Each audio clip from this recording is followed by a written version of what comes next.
Morning.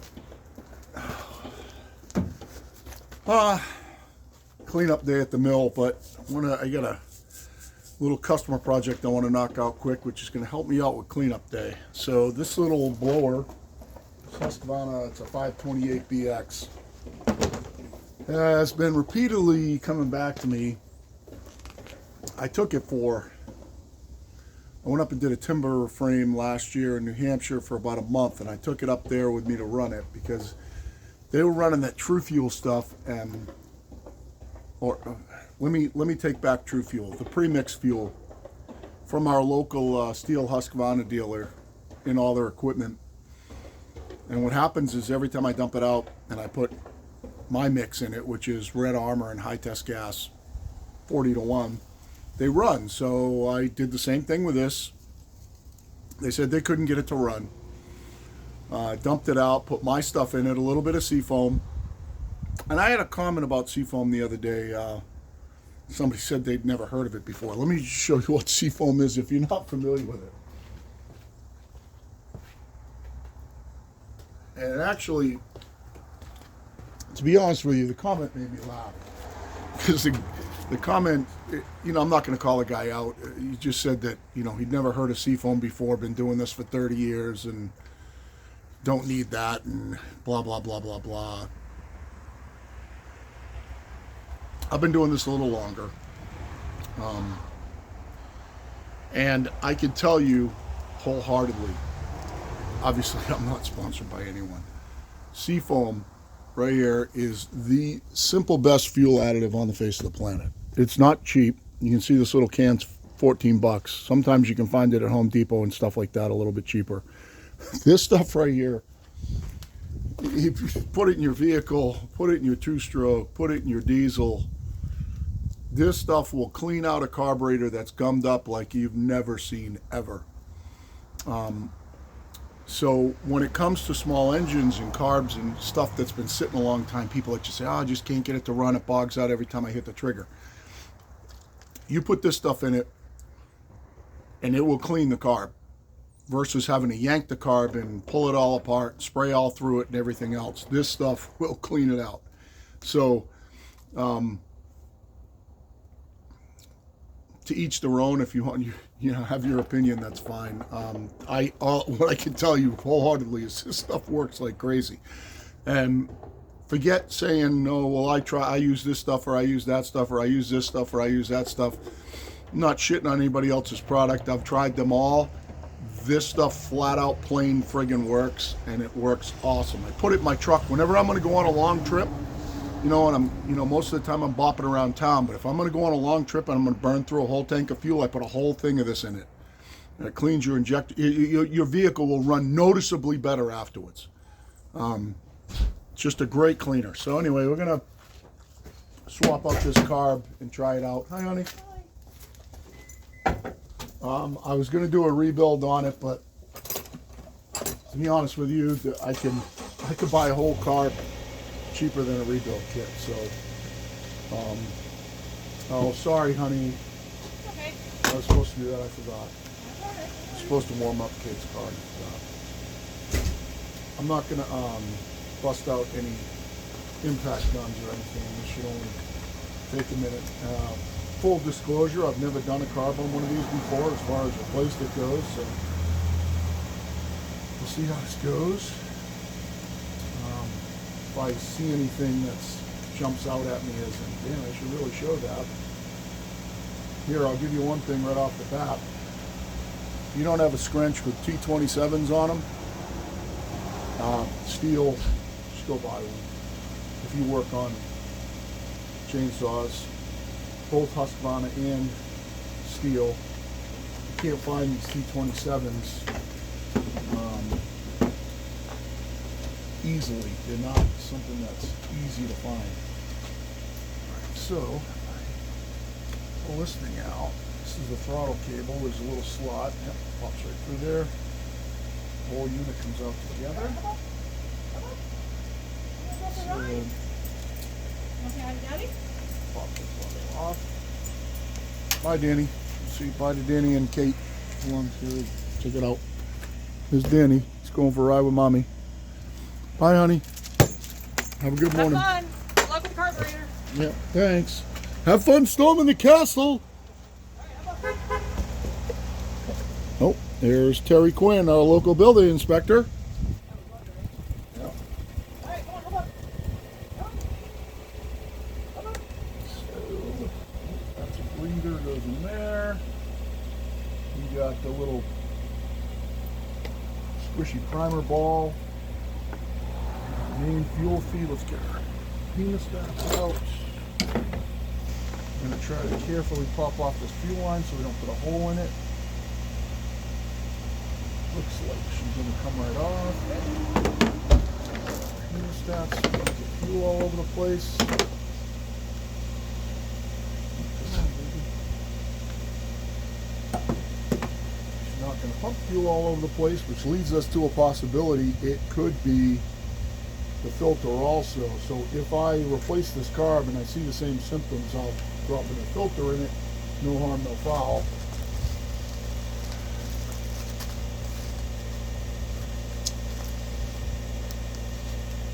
Everything here looks okay. Impulse line, impulse hole's open. Gasket's seen better days, but she's not showing air leak symptoms. So what it's showing is it's showing fuel delivery symptoms. Let's see what the Good World of Dukes and China sent us for a carburetor. Hopefully it's the same, or this video will all be for naught. Look at that, new gasket. New gasket, another new gasket.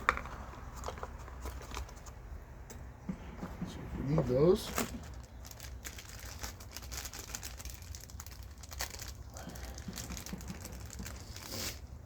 Our fresh, brandy new little carburetor.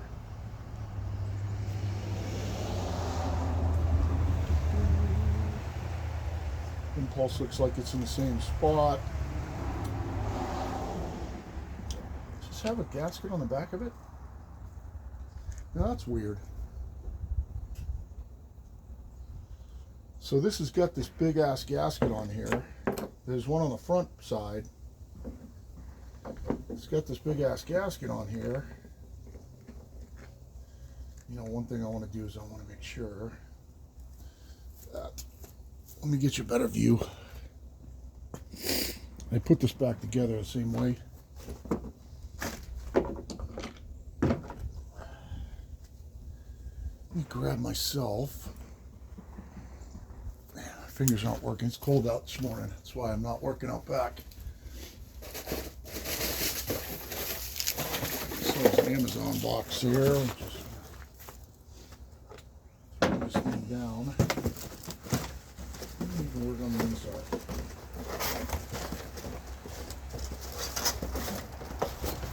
Screws in it. What's in that box? This thing says it's a Rui King. Rui King. Or Rui ING.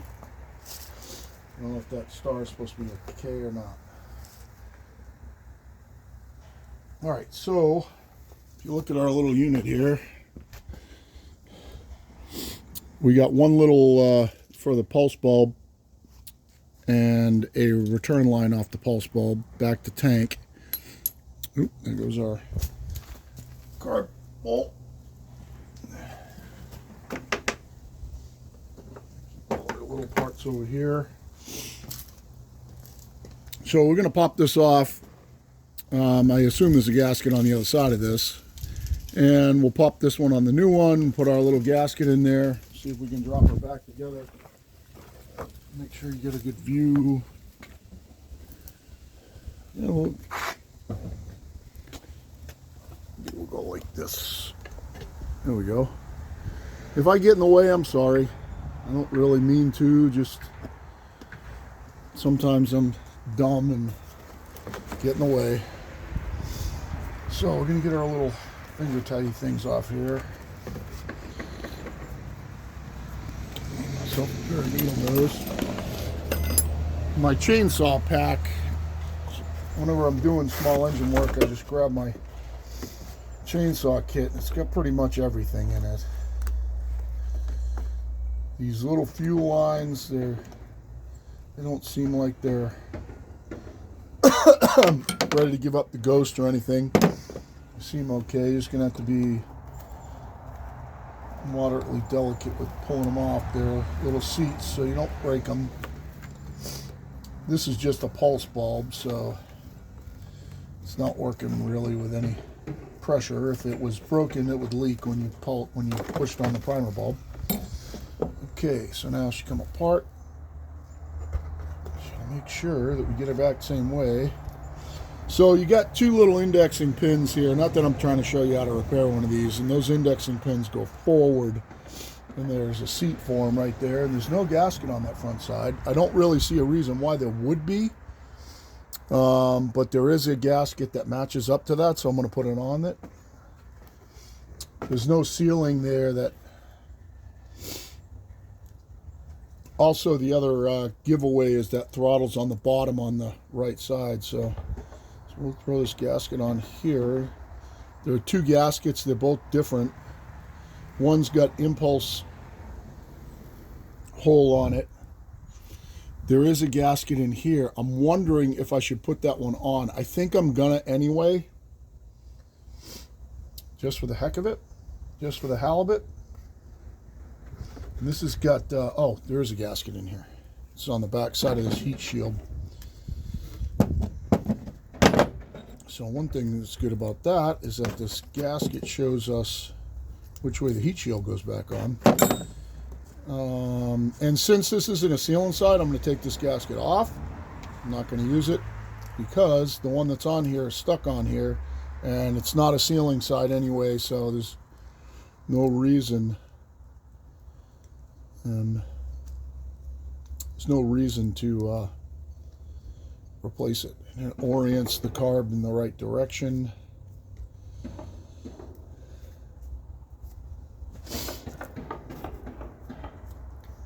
Let's get this thing back plugged into our... I'm going to drop this on here. I'm going to stick... Actually, I'll just hold it on here for a second. I'm going to get this line back on the primer bulb line.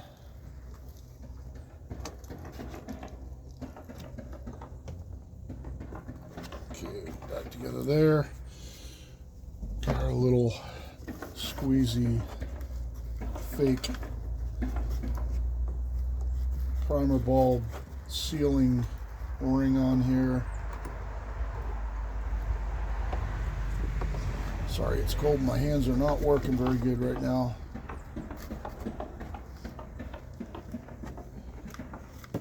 Don't really see a need for this either.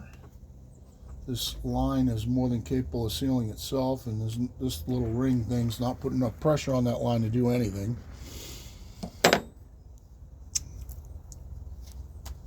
So the question is, do I want to put the gasket on the backside with that gasket that's in there, or do I want to take this gasket and replace it?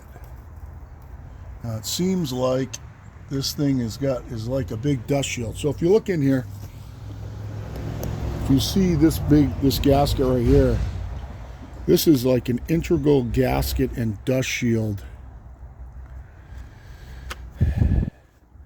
And there's no reason to add it's got a gasket on it. There's no reason to add a gasket there, so I'm not gonna. These things probably go on multiple different intake setups anyway, so that's probably why. I wonder, sorry, trying to get your view back. So right now, we're kind of in a good spot here. Our carb oriented right. In our holes, we're going to drop our screws back in here just to kind of index this in the right spot. We are going to get our throttle back in this hole. And we're going to drop our fuel line back on. Where'd my fuel line go? I think I can do that. Let's try it. I want to keep this upright so you guys aren't seeing what I'm doing right here. I'm just trying to grab this fuel line back here and get her put on so that everything's kind of back stuck in place here. Very kind of gingerly so I don't kill it. Just push this fuel line all the way back up on. That's our main feed. This throttle goes back inside that housing. Stick our pin all the way through. Get our little holes lined up. Screw our things back in. I think we're cooking with gas here now. Hopefully what's going to happen after a few pulls of her filling up that carburetor, she's going to fire right off. She's going to have good throttle response. She's going to rip all the way to high side. Hopefully this carb came pre-adjusted and doesn't need a whole lot. If it does need adjustment, we'll adjust it.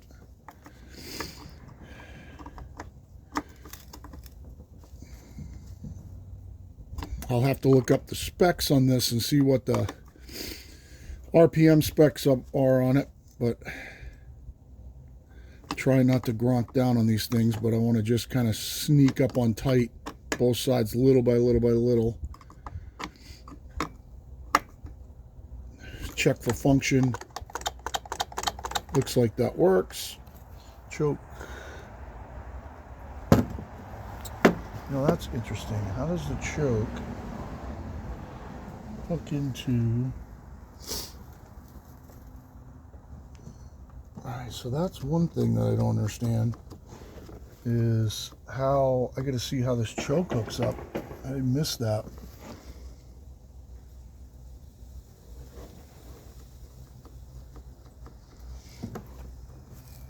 I think what happened there, so it pulls it up, that should be choked. It is choked right now, and the choke is in a bad spot. I missed that when I put that on. I might have to take this part back off real quick to get that choke in a good spot. The choke, I'm not really sure.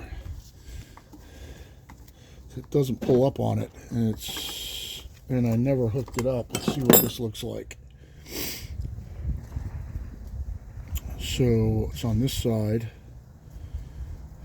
So this little, here's your choke lever right here. This thing right here had to go into something that I didn't see, and that actuates your choke like that. This carb's pretty crunchy. So let's make sure we get that in the right spot. It's bound to do something wrong, right? Wasn't just going to go easy. Hopefully this will pull apart enough so we don't have to undo the whole freaking thing. See what that, I'm going to have to take it off. All right, let me just, I got to pull this all the way out.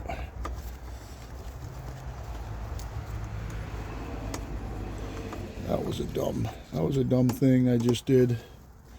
Should have paid more attention to that. Just didn't, the choke pin didn't seat into the right spot.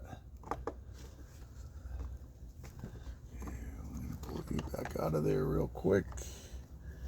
See where our little hole is on here.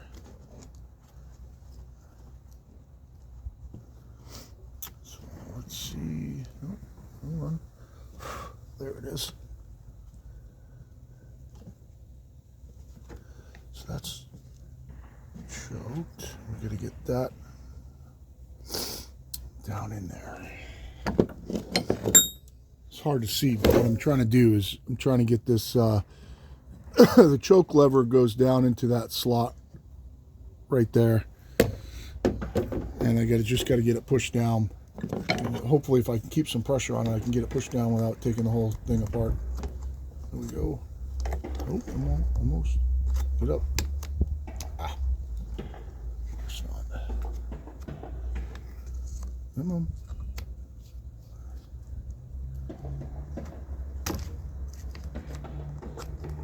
Come on, choke liver. Come on, work with me here.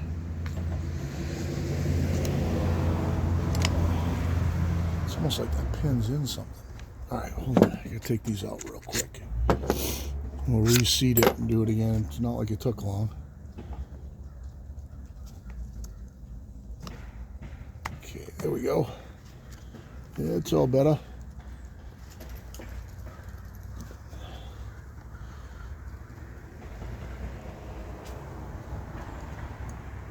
we put it back together without wrecking anything.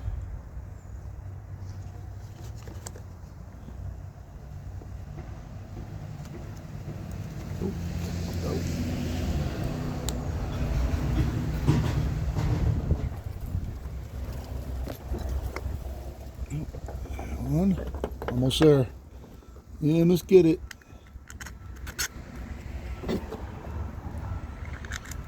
Unchoked right now.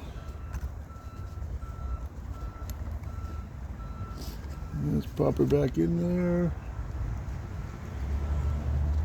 Don't anything come apart. Oh, I gotta get that return line in that hole too. Let me just get the stuff out of the way and show you what I'm doing. Got to make sure I get this return line down in that hole. This is just return to tank.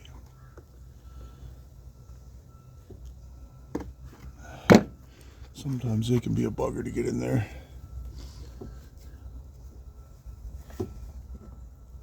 Got the choke hooked up. Now we get the holes back lined up and we're almost there. There we go. We get this started.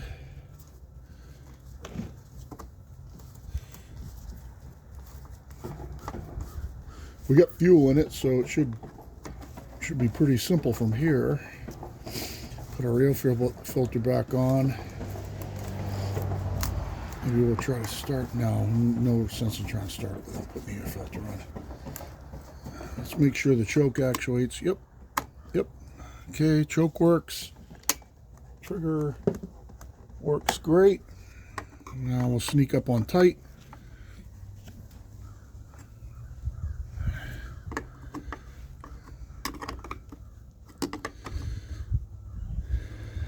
That's all in the right spot.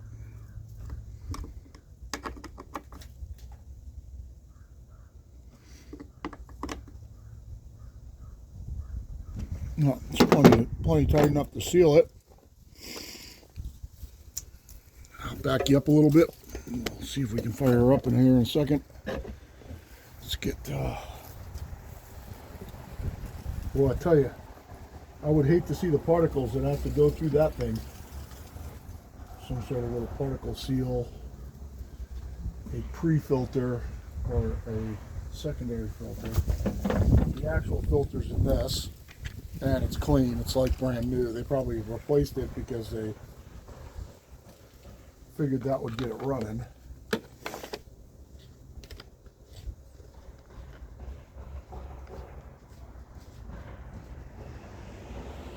Alright, so we got half a tank of fuel. We're good. Let me get you over here.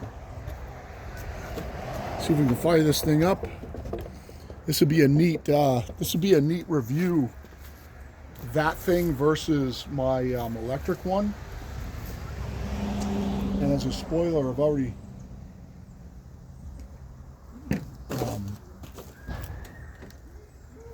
used this, so I know what it's like compared to my DeWalt FlexVolt one. And there's no comparison. These are, matter of fact, I'll bring them both out back. So let's choke it. This has just got an on stop.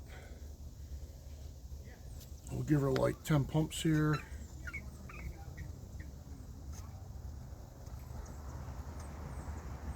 And 10 makes it tighten right up. Should fire up.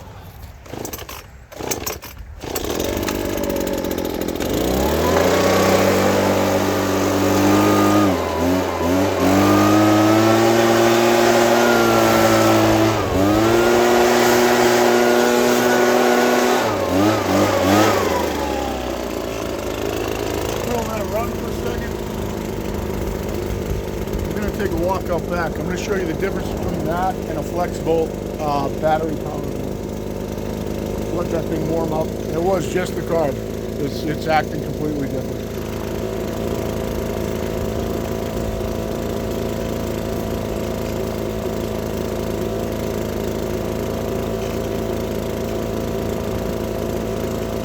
Sounds good. This is my FlexVolt one. So it's 60 volt. As you can see right there. I didn't like the air thing, so I stuck one of these little diffuser nozzles. It makes it blow a little harder and kind of taped it back on.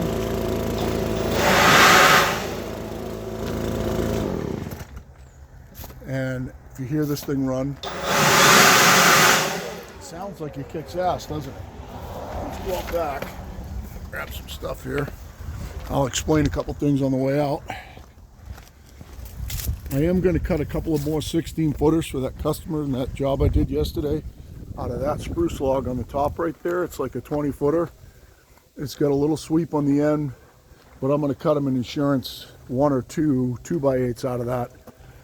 And I'm going to do that tomorrow because I have a monumental job out here to clean up and I'm sick of walking around all of it. So this afternoon, all I'm going to do is clean up around the mill. And that's one reason why I wanted to fix this blower, because I want to use it. So I'll show you what I got going on. You see under the mill, all the crap under the mill.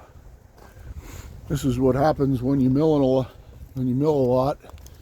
And so I've got crap and everything under the mill. My dogs start to hit on it when they drop. You can see the pile of slab wood here. And some of these are beautiful pine slabs that I'm actually going to put for sale. I'm not going to edge them down and cut them down. I decided I'm going to stick them on Facebook Marketplace and see if I can sell them cheap. Not the slabs, the flitches. So we call them, you guys call them slabs. They're really flitches off a sawmill, but they're ones that don't have a half round on them, like that one on the right over there. They're actually cut on both sides. They're fairly long, so they're like 16 foot long, and they're like 26 wide, and there's some beautiful ones in there. So I'm gonna put them for sale, but you see all the sawdust? We're gonna blow all this out of here. All that little wood over there, the edging wood from cutting all those 2x8s over there, it's like 700 board feet, 680. All that's going to get cut up for the camp wood bin out front. I want to blow all this crap out of here, clean out under the mill. I got to get rid of that pressure treated stack over there next to the mill. But let's run a comparison. Let's do a test between these two. Where can I get you a good view? Well, let's get a good view over here. And we'll do a comparison between battery operated DeWalt FlexVolt, the best one they make. And they're not cheap either, guys. I could see if this blower, or this DeWalt blower, was cheap, would be one thing, but they're not cheap. And I bought the best one they had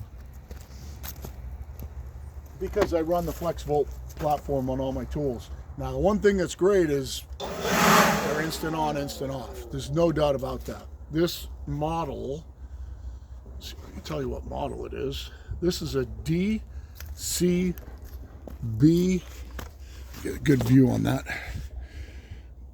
DCBL772 blower, type 10, 60 volt DC. I have a 60 volt, I think this is a 9 or a, let's see what it is. Well, it's a 9, yeah. This is a 9 amp hour, real FlexVolt battery in it.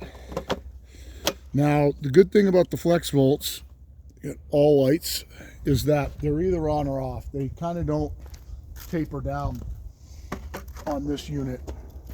It'll run at 60 volts until it stops. So let's run the FlexVolt first. I'll show you how it blows. And what I use it for primarily is to blow off the mill after I'm done. So let's check it on some of this heavy sawdust. See your view, make sure you're seeing what I'm seeing. Okay, we're gonna check it on, now this stuff's heavy now because it's thick. You can see with my foot, all right?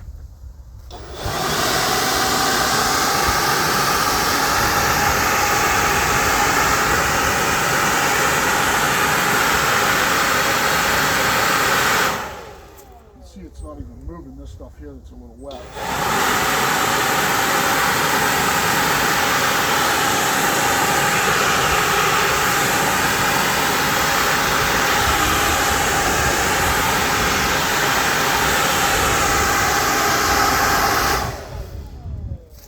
Okay. I'll take you over there and show you. So it cleaned off that piece of wood pretty good. You can see it didn't even want to move that wet stuff. Now, I'm not sure on the price on this Husqvarna gas blower. I would say that weight-wise, just holding them in my hands, they're a little the same. I'd actually say that maybe even the Husqvarna might be lighter than the FlexVolt. I'm not sure how much these are, and this is a clapped out 525 BX. This has been used a lot for a lot of years. Does not have the diffuser, and I can tell you, I don't want this to be a cheat thing here, guys. I can tell you, from blowing I use this to blow off my sawmill. This was a big improvement over just the open hole. A big improvement. My wife got me this. It doesn't completely match up, but I taped it on. It's a big improvement. It blows way harder and more concentrated through this than it does through this big hose. It wouldn't even blow my rails off on my mill. I was very unhappy with it. Watch, I bet price-wise, I bet these are close. I bet there's not a big difference. You guys could look it up. But let's fire this thing up and see what it does on that heavy stuff. See if it fires right back up without having to choke it.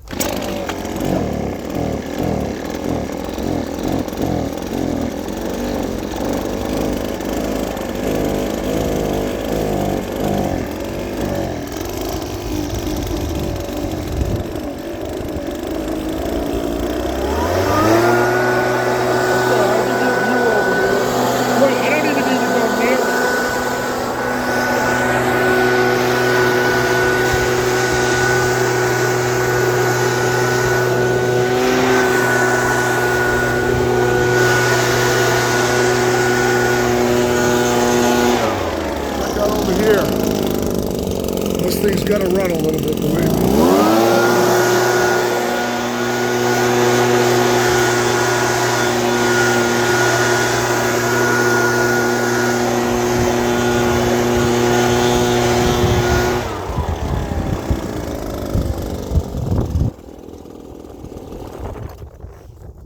You think if you're replacing one of those with one of these?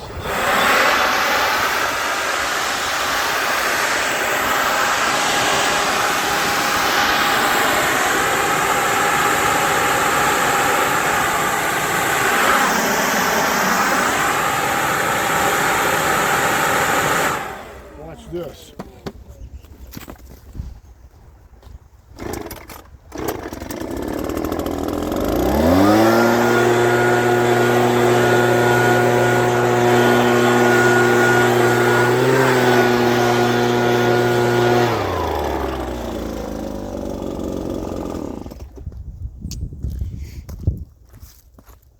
That's pretty definitive, isn't it? I mean, there's no comparison between the CFMs and the speed, the force that that thing puts out compared to that thing. And I bet they're not very much different price-wise. I mean, you guys can see that, right? This, my battery power one would not even lift up that stuff that was right there. This thing's blew it out and blew the leaves out that were underneath it. There's zero comparison. You know, be fair. This is great when the stuff's loose.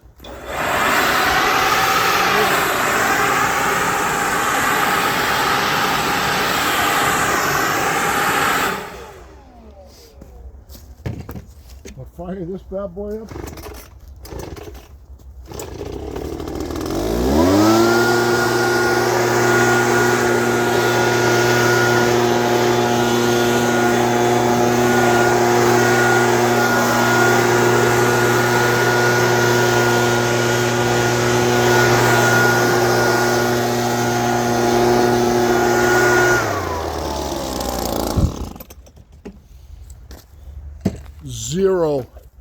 Zero comparison. So really, you're like highest horsepower 60 volt DeWalt brushless with a full 9 amp hour battery. That battery right there is a $300 battery. $250 on sale, maybe $260 on sale. It's a $300 battery, just the battery. And I'm not sure how much those are, but I'll look them up. That thing destroys that. It destroys it. There's no comparison between the two. And you know, this thing isn't exactly quiet.